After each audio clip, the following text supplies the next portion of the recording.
Schwestern und Brüder, les Jecke, schön, dass ihr all da seid. Frühling, Sommer, Herbst und Winter. So haben wir das alle als Kinder gelernt.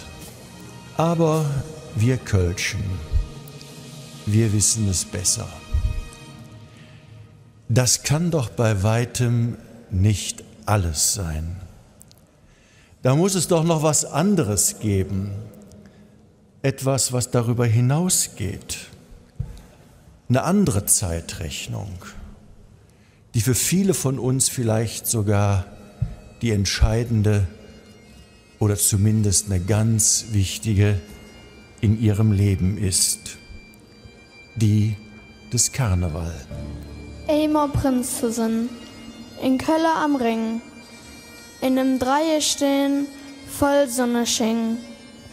Für uns im Kinderdreigestirn und für das große Dreigestirn ist dieser Traum in Erfüllung gegangen. Wir beten für uns und für alle, die uns begleiten, uns unterstützen und mit uns feiern.